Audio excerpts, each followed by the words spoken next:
ये जो किताब है ये एक डॉक्यूमेंटेशन है। ये इसे लिखने की मैंने इसलिए कोशिश की क्योंकि मैं कोशिश इसलिए कर रहा हूँ कि रॉय साहब पे पाने की ताकत मुझ में नहीं है। मैंने लिखा भी है तो मुझे लगता है, मैं व्यक्तिगत रूप से बता रहा हूँ कि 20 से 25% कंटेंट ही मैं कवर कर पाया हूँ। अंतिम में मैंने कहा कि अब मैं रिसर्च नहीं करूँगा क्योंकि हर दिन कुछ नया तथ्य सामने आया और वो तथ्य ऐसा था कि मुझे लगता था कि ये कैसे हो सकता है। एक धनबाद में बैठा हुआ आदमी जर्मनी तक पहुंच सकता है, फ्रांस में उसके ऊपर आर्टिकल आ सकती है, ये कैसे संभव है।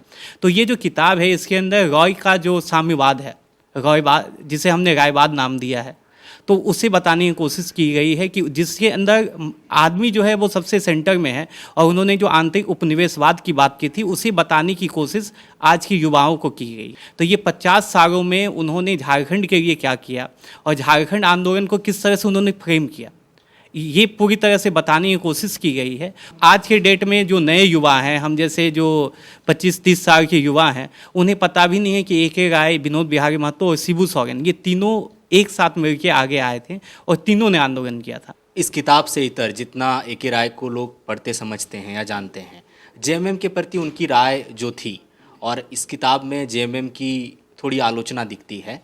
क्या तर्क रहा इसके पीछे, आपने ऐसा लिखा है कि क्यों जेएमएम रॉय साहब को अपने साथ नहीं रखना चाहती है, मतलब क्यों नहीं रखना चाहती है और उन्हें सम्मान देने से उसे क्या दिक्कत है। नमस्कार, आप देख रहे हैं द फॉलो अप। अक्सर सत्ता तय करती है कि इतिहास किसका लिखा जाएगा, और जब भी ऐसा होता है तो वैसे नायक छूट जाते हैं जिन्होंने वाकई ज़मीनी स्तर पर कुछ काम किया हो और जिनका प्रभाव रहा हो और जिनकी वजह से कुछ बदलाव आए हों। लेकिन इसे बहुत दिन तक छुपाया या दबाया नहीं जा सकता। कुछ ऐसी शख्सियत होती हैं जो उसे बाहर निकाल लाती हैं, ढूंढ लाती हैं, तलाश लेती हैं। ऐसी ही एक शख्सियत हमारे सामने बैठे हैं। इनका नाम सचिन शेखर है और इन्होंने एक किताब लिखी है जो झारखंड में एक बड़ा नाम है, लेकिन इतनी बातें इन पर हुई नहीं जितनी होनी चाहिए ए.के. राय के बारे में। तो आज इस किताब के बारे में बात होगी और इनको जिन्होंने लिखा है, सचिन शेखर, जो मैंने परिचय दिया, इस बारे में भी बातचीत होगी। एक पहला सवाल यही होगा बेसिक कि इस किताब के बारे में एक इंट्रो जो है वो आप दर्शकों को बता दें। सबसे पहले मैं बताना चाहूँगा ये जो किताब है ये एक डॉक्यूमेंटेशन है। ये इसे लिखने की मैंने इसलिए कोशिश की क्योंकि मैं कोशिश इसलिए कर रहा हूँ कि रॉय साहब पे पाने की ताकत मुझ में नहीं है। मैंने लिखा भी है तो मुझे लगता है, मैं व्यक्तिगत रूप से बता रहा हूँ कि 20 से 25% कंटेंट ही मैं कवर कर पाया हूँ। अंतिम में मैंने कहा कि अब मैं रिसर्च नहीं करूँगा क्योंकि हर दिन कुछ नया तथ्य सामने आया और वो तथ्य ऐसा था कि मुझे लगता था कि ये कैसे हो सकता है। एक धनबाद में बैठा हुआ आदमी जर्मनी तक पहुंच सकता है, फ्रांस में उसके ऊपर आर्टिकल आ सकती है, ये कैसे संभव है, और वो भी उस दौर में जबकि इंटरनेट इतनी ताकत नहीं रखती थी। तो ये किताब हमने इस सोच के साथ, मैंने और हमारे जो सहलेखक हैं के.आर.जे. कुंदन, हम दोनों की ये कोशिश थी कि उनका जो आइडियोलॉजी था वो आइडियोलॉजी आप सामने ए.के. राय को आज के डेट में मीडिया जानती है कि वो 3 बार धनबाद से सांसद हुए, 3 बार विधायक हुए और वो मार्क्सवादी चिंतक थे। लेकिन इससे हट के ए.के. राय की राजनीति पे और ए.के. राय के विचारों पर अगर आप सोचेंगे तो उनका जो साम्यवाद था ना, वो साम्यवाद सिर्फ मार्क्स से शुरू नहीं हुआ था, वो उस दौर से था जो बुद्ध से जो शुरुआत है भारत के अंदर, उन्होंने उसे अपने अंदर आया। मैंने कई रिसर्च करने वाले लोगों से भी बात किया जिन्होंने कि झारखंड आंदोलन पे काम किया है, तो उन्होंने बताया कि उनका जो रिजल्ट आता था, वो जो बातें करते थे, वो वेद, उपनिषद और इन सब चीज़ों का समावेश हुआ करता था। तो ये जो किताब है इसके अंदर रॉय का जो साम्यवाद है, रॉयवाद जिसे हमने रायवाद नाम दिया है, तो उसे बताने की कोशिश की गई है कि जिसके अंदर आदमी जो है वो सबसे सेंटर में है और उन्होंने जो आंतरिक उपनिवेशवाद की बात की थी उसे बताने की कोशिश आज के युवाओं को की गई है। दूसरा जो भाग है इस किताब में वो एक डॉक्यूमेंटेशन है 1960 से लेकर 2009 तक का, क्योंकि 2009 के बाद उनकी राजनीति खत्म हो गई और वो अस्वस्थ हो गए। तो ये 50 सालों में उन्होंने झारखंड के लिए क्या किया और झारखंड आंदोलन को किस तरह से उन्होंने फ्रेम किया, ये पूरी तरह से बताने की कोशिश की गई है। और अंतिम जो हिस्सा है, अंतिम हिस्सा में हमने बताने का कोशिश किया है कि ये जो इसके अंदर ए.के. राय को किस तरह से, जैसे देश की राजनीति में नेताजी सुभाष को एक साइड किया गया, कारण जो भी रहा हो उस बहस में हम नहीं जाते हैं, लेकिन AK राय को उसी तरह से साइड करने की कोशिश की गई। और आज के डेट में जो नए युवा हैं, हम जैसे जो 25-30 साल के युवा हैं, उन्हें पता भी नहीं है कि AK राय, विनोद बिहारी महतो और शिबू सोरेन ये तीनों एक साथ मिलकर आगे आए थे और तीनों ने आंदोलन किया था। तो ये चीज़ बताने का, और हम जो पत्रकार हैं या फिर लेखक हैं, हमारी ये कोशिश होनी चाहिए कि जो छिप चुका है, जिसे लोग याद नहीं रखना चाहते हैं, उसे मीडिया के सामने में, समाज के सामने रखना, ताकि आने वाली जो पीढ़ियाँ हैं वो इन बातों को समझ सके। सचिन, जैसे कि आपने बात की कि जिनको छुपा दिया गया, जिनके बारे में बहुत बात नहीं हुई, हम जानते हैं कि झारखंड आंदोलन के दौरान ही दर्जनों गोलीकांड हुए हैं और कई नायक वैसे हैं जो जिन्हें अनसंग हम कहेंगे, जिनके बारे में कहा या बोला नहीं गया, वो भी नायक थे। एक जो जिन्हें सत्ता मिल गई उनके बारे में लोग जानते हैं या जिनके बारे में अखबारों में छपा। तो ऐसी स्थिति में फिर AK राय ही क्यों? दर्जनों और भी ऐसे नायक हैं। निश्चित रूप से, और कई सारे लोगों ने किताब लिखी है, हमारे काफ़ी सीनियर हैं, जर्नलिस्ट हैं, उन्होंने भी लिखा है। तो चर्चाएं हुई है, ऐसी बात नहीं है कि झारखंड आंदोलन पे फर्स्ट मैंने ही किताब लिखा है या बाकी, और ये झारखंड आंदोलन पे पूर्ण रूप से बेस्ड भी नहीं है। इसमें हमने उसी क्षेत्र को छुआ है जहाँ रॉय साहब ने जगह है। लेकिन AK रॉय ही क्यों? तो आप देखेंगे कि AK रॉय ही एकमात्र मेरी नज़र में एक ऐसे आंदोलनकारी दिखे हैं जो कि जिनका जन्म झारखंड में नहीं हुआ, वो झारखंड से नहीं थे, उनका जन्म अविभाजित भारत जो था उसमें बांग्लादेश में हुआ था। उसके बाद वो यहाँ आते हैं और वो यहीं के होके रह जाते हैं। और जब वो यहाँ से जाते हैं, मतलब जब उन्होंने 2019 में उनका निधन हुआ, तो उनके पास कुछ भी नहीं था, ना उनके बेटे हैं, ना उनका फैमिली है। तो उन्होंने आज कुछ भी, उनके नाम पर कुछ भी नहीं है। आप अगर धनबाद भी जाएंगे या पूरे झारखंड में घूम रहेंगे तो शायद आपको एक रोड भी मिल जाए जो AK राय के नाम पे हो। और AK राय क्यों? तो AK राय एक आइडियोलॉजी है।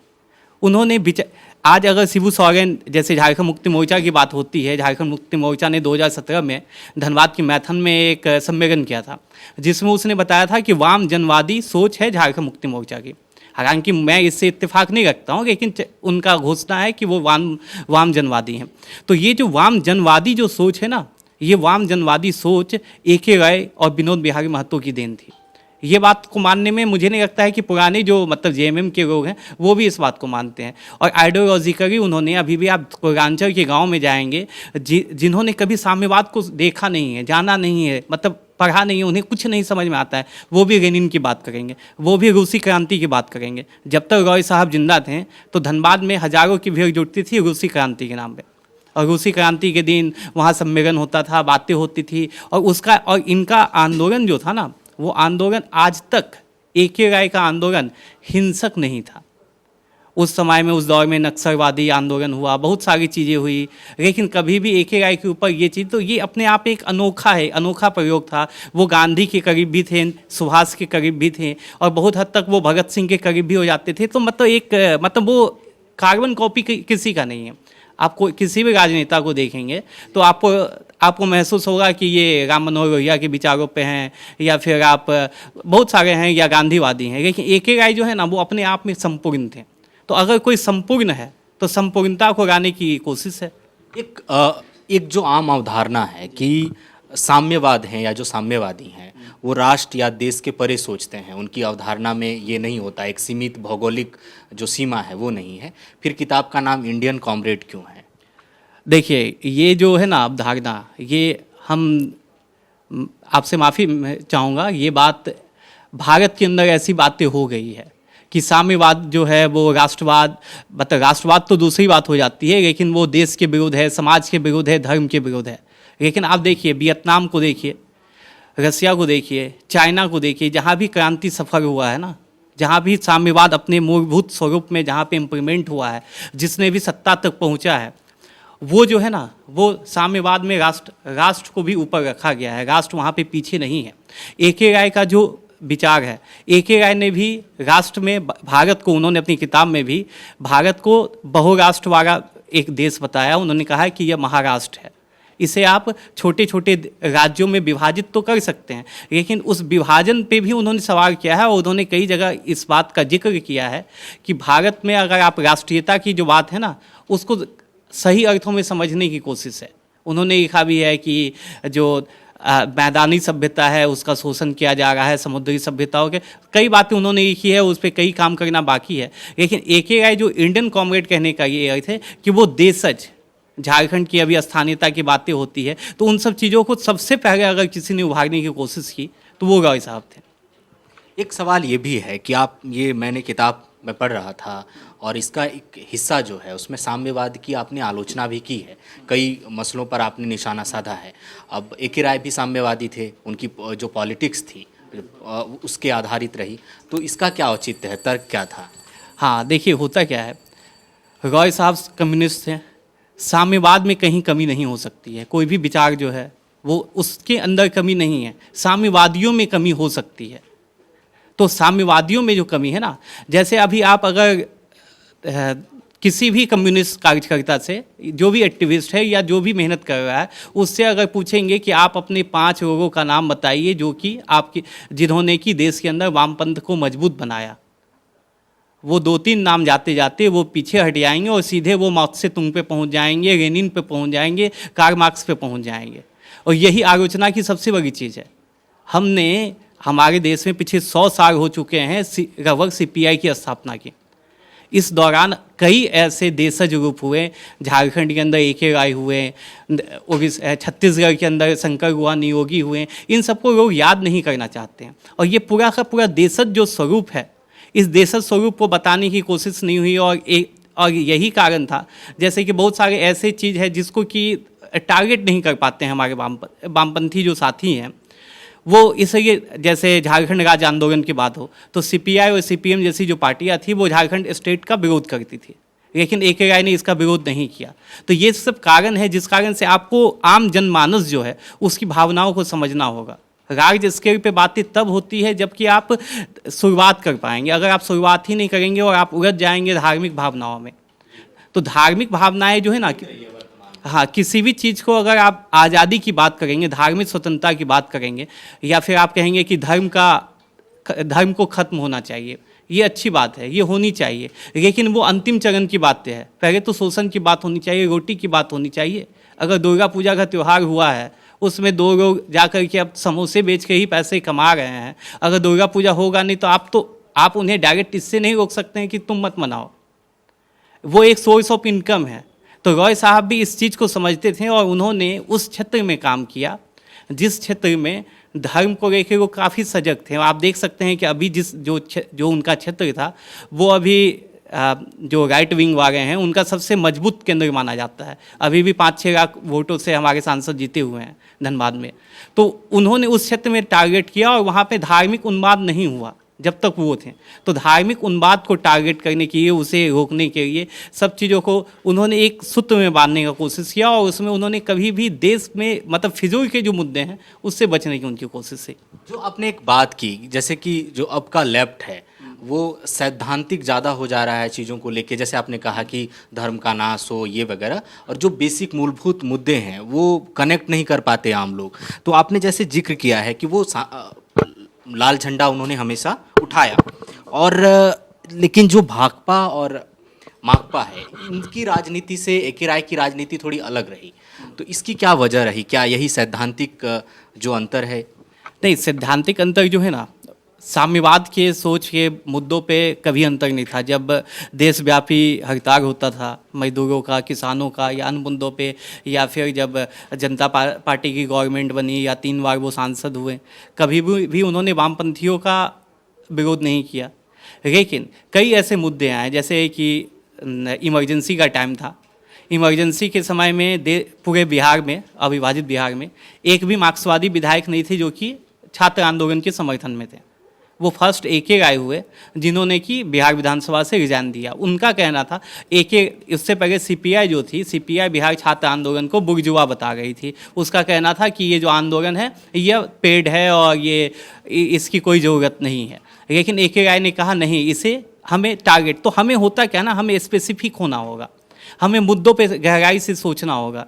हमें भारत जो है ना, भारत के अंदर क्लास और कास्ट दोनों संघर्ष है, एक संघर्ष नहीं है। तो इसमें से बीच का रास्ता निकालने के लिए ना, रॉय का जो विचार था उसे ही समझने की ज़रूरत है कि हमें प्रायोरिटी किस चीज़ को देना होगा। हमारे सामने वेज की समस्याएं हैं तो हमें उस पर जाना होगा ना। बाद में हमारे सामने अगर दूसरी चुनौतियाँ आती तो हम उस पे जाएंगे। अगर हम फर्स्ट डे ही कह दें कि हम यहाँ पे कोई हिजाब नहीं पहनेगा या फिर बाकी चीज़ें जो होती है कोई टीका नहीं लगाएगा, तो आपके साथ जो 100 मजदूर आए भी हैं वो भी भाग जाएंगे। उनके उनके अंदर तो इनबिल्ट है ना वो चीज़ कि हम हिंदू हैं या फिर हम मुस्लिम हैं या हम ईसाई हैं। तो आप उन्हें कास्ट के आधार पे या भावनात्मक जो मुद्दे हैं उनसे अगर बचेंगे तो फिर वो आपका जो मेन मुद्दा है उस पर फाइट होगा। जब एक दिन वो उस लायक बन जाएंगे तो स्वाभाविक रूप से बाकी चीज़ों पे भी विचार होगा ही और डिस्कोर्स आगे बढ़ पाएगा। इस किताब से इतर जितना ए.के. राय को लोग पढ़ते समझते हैं या जानते हैं, जेएमएम के प्रति उनकी राय जो थी और इस किताब में जेएमएम की थोड़ी आलोचना दिखती है, क्या तर्क रहा इसके पीछे, आपने ऐसा लिखा है? अगर ये किताब जो है ना रॉय साहब लिखते ना तो वो अभी भी जेएमएम से काफ़ी खुश रहते हैं। ये ए.के. रॉय की महानता थी कि वो उन्होंने अपनी जीवन भर जेएमएम का कभी विरोध नहीं किया। हालांकि जेएमएम ने कई बार उनका सिंबल तक उनसे छीन लिया गया। बहुत हाल फिलहाल में ही ए.के. राय विचार मंच के लोगों ने हजारों ट्वीट करके एक धनबाद में एक हॉस्पिटल है उसका नाम ए.के. राय के नाम पे करने की बात की, तो वो भी नहीं हो पाया। कोई सम्मान नहीं मिला, बहुत सारी मांगे हैं, लेकिन ए.के. राय उस बात को ए.के. राय सम्मान से ऊपर की चीज़ थी और वो उसके लिए कभी थे नहीं। तो अगर रॉय साहब इस किताब को लिखते हैं तो वो निसंदेह कहते हैं कि जेएमएम सही है। लेकिन रॉय साहब की राजनीति और जेएमएम की राजनीति दोनों को देखने के बाद एक वॉच डॉग के हैसियत से जब हम इस किताब को लिखते हैं या कोई एक दूसरा जर्नलिस्ट इसका एनालिसिस करेगा तो वो जेएमएम पे सवाल उठाएगा ये।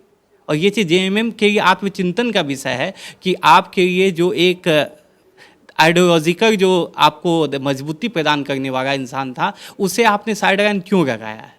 जब गवर्नमेंट बनी है जेएमएम की पूर्ण बहुमत की तरह से, जेएमएम कांग्रेस की गवर्नमेंट है, तो इसमें जो झारखंड आंदोलनकारी हैं उन्हें सम्मान मिलना चाहिए और यही बातें हैं। और जेएमएम की अगर इस मुद्दे पर आलोचना होती है तो होनी चाहिए। आपने इस किताब को लिखने के दौरान, जाहिर सी बात है कि लिखने के दौरान ही नहीं बल्कि आपने लिखा ही इसीलिए क्योंकि आपको रुचि रही, आपने उनको जाना समझा।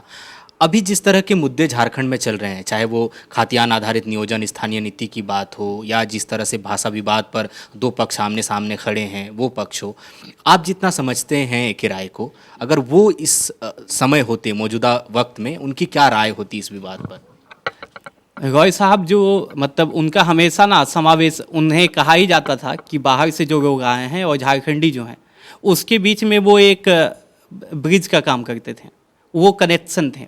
तो जैसे 2002 के आसपास में डोमिसाइल नीति को लेकर आंदोलन हुआ था, उस समय वो फिट थे, तो उन्होंने कहा था कि आत्मचिंतन करने की ज़रूरत है कि हमें हमारे अंदर कहाँ कमी रह गई है। जैसे भाषा का आंदोलन है, भाषा के आंदोलन पे अगर रॉय साहब होते तो वो निसंदेह जो स्थानीय लोगों की जो मांग है, जो चाहते हैं, उसके साथ खड़े होते हैं और उनका कहना होता कि हम बाहर दूसरे लोगों का सम्मान करेंगे। और इस मुद्दे पे जैसे कि होता क्या है ना, भाषा भी जो है एक साम्राज्यवादी नीति है, ठीक है। जो मजबूत भाषा होगा वो कमज़ोर भाषा के ऊपर अपना दबाव बनाएगा और कहीं ना कहीं वो विलुप्त हो जाएगा। तो संरक्षण की ज़रूरत उसे होती है जो कमज़ोर होता है। तो रॉय का भी वही विचार होता कि जो भाषा विलुप्त हो जाएगी, कमज़ोर है या फिर जिसके पास मुद्दों को उठाने के लिए बहुत अच्छा मंच नहीं है, उसे संरक्षण मिलना चाहिए और उस क्षेत्र में वैसे भावनाओं को बिना ये किए दूसरा का सम्मान रहना चाहिए। क्योंकि वो कभी भी हिंसक आंदोलन या बहुत सारे होता क्या है मीडिया में, तो वो कुछ भी लिख देते हैं कभी कभी, और जो बातें उन्होंने कोट नहीं भी किया उसे भी कोट कर देते हैं। लेकिन सच्चाई ये है कि वो बागी भीतरी के मुद्दे पे या भाषा के मुद्दे पे उनका काफ़ी सधा हुआ बयान होता, लेकिन वो संरक्षण के पक्षधर थे। जैसे खोटा भाषा है या फिर स्थानीय लोगों की जो भी भाषा है उसे संरक्षण मिलना चाहिए और संरक्षण के लिए जो भी उचित कदम है वो गवर्नमेंट को उठानी चाहिए। एक जो परिपाटी हम देखते हैं पिछले कुछ सालों से, और ख़ास तौर पर जब सोशल मीडिया आ गई है, कि पुराने नायकों को ढूंढो और उसको श्रद्धांजलि या उनकी जयंती पर नमन करने की जो एक प्रथा सी चली है कि छोटे से छोटे जिलाध्यक्ष से लेकर सांसद तक ट्वीट करते हैं। आपको क्या लगता है ए.के. राय को सम्मान देने में भारतीय जनता पार्टी, चूँकि विचारधारा के आधार पर देखेंगे तो बिल्कुल अपोजिट है, और एक झारखंड मुक्ति मोर्चा है जिनके कहीं ना कहीं साझे रहे हैं पुराने समय में, आपको क्या लगता है दोनों सम्मान देने में कौन, जेएमएम या बीजेपी, क्या रहा है पक्ष? अभी तक तो दोनों तरफ से निराशा है, लेकिन बीजेपी से जो रॉय साहब के जो अनुयायी मैं कहना चाहूँगा, क्योंकि उन्हें लोग संत की तरह मानते हैं, हालांकि वो अपने आप को इस तरह से नहीं मानते थे, वो एक विचारक के रूप में ही थे। तो बीजेपी ने कोशिश किया है, ये मतलब इसे मैं नकार नहीं सकता हूँ। जब बीजेपी की गवर्नमेंट थी इससे पहले, तो धनबाद के जो मेयर हैं उन्होंने भी पीएमसीएच का नाम करने की ये बात कहा, और फिर सिलेबस के लिए भी बातें हुई थी, इस पाठ्यक्रम में उनको जगह दी जाएगी, राजकीय सम्मान भी दिया गया। लेकिन झारखंड मुक्ति मोर्चा से जितनी उम्मीदें थी वो उम्मीद नहीं, मतलब उस पर कुछ भी काम नहीं हो पाया। और ये एक तरह से मतलब जब भी मैं कई तरह के जर्नलिस्ट से मिलता हूँ, कई अच्छे लोगों से तो वो तो डायरेक्ट कहते हैं तो वो तो जेएमएम से थे, तो जेएमएम को सम्मान देना चाहिए। लेकिन यही एक बहुत ही संदेहास्पद स्थिति बनती है कि क्यों जेएमएम रॉय साहब को अपने साथ नहीं रखना चाहती है, मतलब क्यों नहीं रखना चाहती है, और उन्हें सम्मान देने से उसे क्या दिक्कत है। क्योंकि रॉय साहब का कद अगर आगे जाएगा तो इससे नुकसान किसे होगा। अब मैं उसमें ये परम्यूटेशन कम्बिनेशन, कोई परिवार और ये चीजें भी, और मैं परम्यूटेशन कम्बिनेशन नहीं लगाऊंगा कि हो सकता है कि राय का कद ऊंचा होगा तो उसका इफेक्ट शिबू सोरेन के कद पे, ऐसा नहीं है। एक राय दूसरी चीज़ है, शिबू सोरेन का कद दूसरा है। शिबू सोरेन झारखंड में एक सबसे स्थापित नेता हैं, उनका अपना सम्मान है, उससे कोई नुकसान नहीं होगा। गवर्नमेंट को समझना चाहिए कि इसमें एक राय के सम्मान से वो एक विचारक के रूप में थे, उन्हें उनका कोई पॉलिटिकल मतलब अगर आप कोई भी पार्टी उठाना चाहती है फ़ायदा, पॉलिटिकल कोई फ़ायदा नहीं है। रॉय साहब के नाम पे 5% वोट आपको नहीं मिलना है, लेकिन आपका सम्मान देश विदेश दुनिया में होगा। तो इसलिए गवर्नमेंट को सोचना चाहिए कि अभी तक तो पूर्ण रूप से निराशा है। ए.के. राय का जो पूरा जीवन है वो जन मुद्दों के लिए लड़ते हुए बीता, जन समस्याओं को लेकर 6 लोकसभा चुनाव हार गए। वो किताब आपने लिखने के दौरान बतौर राजनेता मूल्यांकन क्या है आप? महात्मा गांधी कभी सांसद नहीं बने, क्या वो नेता नहीं थे? जयप्रकाश सांसद नहीं बने, नेता नहीं थे? देश में कई ऐसे नेता हुए हैं जो कि सांसद विधायक, होता क्या है ना, संसदीय राजनीति जो है ना, संसदीय राजनीति की हार जीत जो है ना, बहुत ही कई मुद्दों पे तय होते हैं। होता है अंतिम समय में कोई घटना हो गया, कोई इशूज़ ऐसे आ गए, कुछ भावनात्मक बातें हो गई जिस कारण से कोई चुनाव जीत जाता है। लेकिन इससे हम रॉय साहब, आप इस बात को समझिए कि जो आदमी 5 लोकसभा हारने के बाद भी 80 वर्ष की उम्र में 6ठे लोकसभा में भी नॉमिनेशन करने जाता है, और वो कहता है जब 2009 में जब वो चुनाव में उतरे थे और उनकी हार हुई थी, उनकी जमानत जब्त हो गई थी, 85,000 वोट उन्हें मिले थे। उस समय जब उनसे मीडिया ने पूछा कि रॉय साहब आप तो जमानत भी नहीं बची, तो उन्होंने कहा कि धन वर्ग ने राजनीति को कब्जा कर लिया, हम एक मजबूत आंदोलन करेंगे। हालांकि वो नहीं कर पाए, उन्हें ब्रेन स्ट्रोक हो गया, वो बीमार थे और वो आगे नहीं कुछ कर पाए। लेकिन उस आदमी का मजबूती और डेमोक्रेसी के लेके उसके अंदर कितनी मतलब श्रद्धा थी कि वो 6ठे चुनाव में भी उतरा। तो यही मजबूती है ना, यही एक भारत जैसे डेमोक्रेटिक कंट्री के लिए एक ही राय से अच्छा संत क्या मिलेगा कि जो कंटिन्यू 3 बार जीतता है। बीच में एक बार 84 में वो हरान के हार गए थे, लेकिन 3 बार सांसद होने के बाद भी वो 6 चुनाव में नहीं जीत पाया, और उसने कभी समझौता नहीं किया। उस दौर में उनके कद के कई नेता थे जिन्होंने कि गठबंधन किया, कई जगहों पे गए, और उस समय में ऐसा नहीं था, अगर राइट विंग और लेफ्ट विंग के बीच भी उतनी नहीं थी। ज्योति बसु आडवाणी को समझाया करते थे 90 के दशक में, ठीक है, 90 के दशक में आडवाणी को समझाने के लिए ज्योति बसु को बीपी सिंह ने कहा था। तो ऐसे दौर में अगर ए.के. राय समझौतावादी होते हैं और समझौता करके किसी राजनीतिक पार्टी के साथ आते हैं, तो हो सकता था आज हम इस मुद्दे पे लिखने के लिए ही तैयार होते हैं। क्योंकि आम राजनेता जो हैं वो तो संसदीय राजनीति में आते हैं, जीतते हैं। तो एक नेता का मूल्यांकन उसकी जीत और हार से नहीं होती है, वो मूल्यांकन इस आधार पर होता है कि उसने समाज को क्या दिया है और समाज में उसका कितना क्या इम्पैक्ट रहा है। मेरा ये व्यक्तिगत रूप से मानना, हो सकता है आप डिफर हों इस मुद्दे से। एक आखिरी सवाल जो बेहद ज़रूरी है कि आपने मेहनत किया, रिसर्च किया और आपको लगा कि ये बात आनी चाहिए, और जो भी लोग इस बात से सहमत होते हैं नायकों के पहचान को लेके, क्योंकि एक लड़ाई अभी चल भी रही है कि कौन नायक है, राष्ट्र का असल स्वतंत्रता सेनानी है या कौन नहीं है, किसको ज़्यादा पहचान मिल गई, कम मिल गई। तो आपने एक किताब लिखी और इस रिसर्च किया, पाठकों की प्रतिक्रिया क्या रही है अब तक, क्या सुझाव आए हैं आपको? ये जो किताब लिखने के दौरान भी सबसे अहम ये था कि हमने इसे प्रॉफिट के लिए नहीं लिखा, किताब को रॉयल्टी फ्री रखा गया, क्योंकि A.K. राय ने अपने पूरे जीवन किसी भी चुनाव में 1 रुपया खर्च करने की बात नहीं की। चुनावों में उन्होंने किसी भी मीडिया हाउस को ये नहीं कहा होगा कि तुम मेरी इंटरव्यू लो। तो हमारी तरफ से भी ये कोशिश है कि मैं किसी को ये नहीं कहूँगा कि ये A.K. राय की किताब है, आप इसके लिए फेसबुक पे पोस्ट लिख दो। ये मेरी कोशिश नहीं है। उनके मानकों को, क्योंकि ये अगर किताब 10 प्रतियाँ भी बिकती है, वैसे पब्लिशर से मेरी बात हुई थी कि बस 350 कॉपियाँ बिकी है, तो लेकिन ये जो मानक है ये हम इसे फॉलो करने का हमने कोशिश किया है। कई जगह से पाठक हमें मेल करते हैं। इतिहासकार रामचंद्र गुहा ने भी हमें मेल किया था। उन्होंने कहा कि आपने, चूँकि उन्होंने भी आर्टिकल लिखा था और वो रॉय के काफ़ी करीबी थे, कुछ सीनियर जर्नलिस्ट हैं, उन्होंने भी बातें की है। किताबें धनबाद के कई B.Ed कॉलेज वगैरह में पहुंची हैं, कुछ यूनिवर्सिटीज़ में पहुंची है, तो किताबें वहां पहुंच रही है जहां पे मैं पहुंचाना चाहता था। दूसरी बात, मुझे लगता है कि ये प्रचार तंत्र जो है ना, इससे बचा जाए, क्योंकि रॉय जैसे जो नेता थे उनकी राजनीति भी खत्म हुई इसी प्रचार तंत्र और धनवर्ग के कारण। अगर धनबाद में या झारखंड के अंदर पैसों का वो हालत नहीं होता कि चुनाव में एक बूथ पे 50,000 रुपये खर्च होंगे, तो A.K. राय कभी चुनाव में पराजित नहीं होते।